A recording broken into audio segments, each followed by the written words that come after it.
Hello all, welcome back to my channel Sucheta's kitchen. నేను మీ సుచరిత. ఈరోజు మనం చికెన్ డబల్ మసాలా బిర్యానీ చేస్తున్నాను. దానికోసం ఐటమ్స్ మెన్షన్ చేసి ఒకసారి చెక్ చేయండి.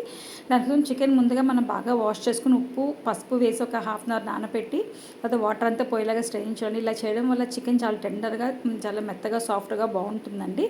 తర్వాత మనం నీరంతా దిగిపోయినాక ఒక అడుగు మందంగా ఉన్న గిన్నెలో వేసుకొని దానిలో అల్లం వెల్లుల్లి పేస్టు, ఉప్పు, కారం, పసుపు, ధనియాల పొడి, జీరా పౌడర్, ఇలాచీ పౌడరు, చికెన్ బిర్యానీ మసాలా, గరం మసాలా, అట్లాగే కొంచెం పెరుగు, కొంచెం ఆల్రెడీ మనము ఇందులోకి ఫ్రైడ్ ఆనియన్స్ వేస్తాము. దాన్ని వేయించిన ఆయిలు, కొత్తిమీర, పుదీనా అన్నీ వేసి ఒకసారి బాగా మర్దన చేయాలండి. చికెన్ని బాగా మ్యారినేట్ చేయాలి. మనము చేసి వీలుంటే మీరు యాక్చువల్లీ అసలు 1 డే నైట్ పెడితే బాగుంటుంది. అంత టైం లేకపోతే మినిమం 1-2 అవర్స్ అన్నా దాన్ని నానాలండి. చాలా బాగుంటుంది.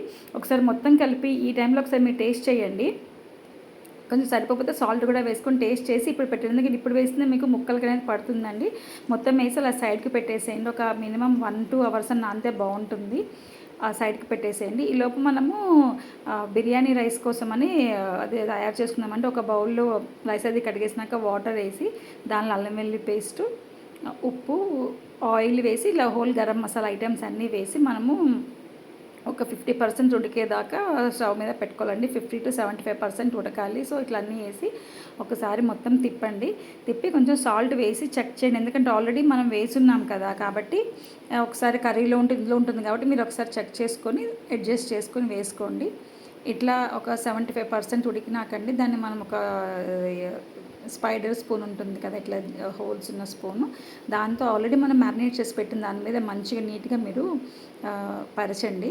అయితే ఇవన్నీ ఇట్లా మనం వేసినాక వాటర్ మిగులుతుంది కదా, దాన్ని మీరు వేస్ట్ చేయకండి. అలాగే ఉంచి ఒక గ్లాస్లో పట్టుకున్నాక మనం మొత్తం ఇట్లాగా రైస్ మీద అంతా స్ప్రెడ్ చేసుకుంటాం కదా, చికెన్ మీద రైస్ స్ప్రెడ్ చేసినాక నీట్గా పైన ఒకసారి గరం మసాలా, నెయ్యి వేయండి. ఈ వాటర్ ఉంది కదండి, ఈ వాటర్ మొత్తం అందులో పోసేయండి. చూసుకోండి మీకు ఎంత కావాలి, రైస్ని బట్టి, క్వాంటిటీని బట్టి వాటర్ పోయండి. మిగిలితే కూడా సైడ్కి పెట్టుకోండి. ఎందుకంటే తర్వాత ఏదైనా పలగ్గా ఉన్నది పోసుకోవడానికి బాగుంటుందండి.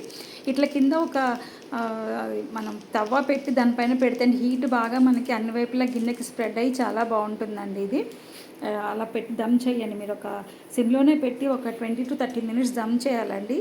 చేసిన చూడండి ఎంత బాగుందో. ఇట్లాగా డబల్ మసాలా చికెన్ బిర్యానీ చాలా బాగుంటుందండి. దాంతోపాటు సాలన్ మంచి కాంబినేషన్ అండి. ఈ సాలన్ సంబంధించిన వీడియో కూడా నేను డిస్క్రిప్షన్లో మెన్షన్ చేసిన ఒకసారి చెక్ చేయండి. చాలా బాగుంటుందండి. దీనిది మనకి రోటీ ఫ్లేవర్డ్ రైస్లోకి చాలా బాగుంటుంది. Thanks for watching.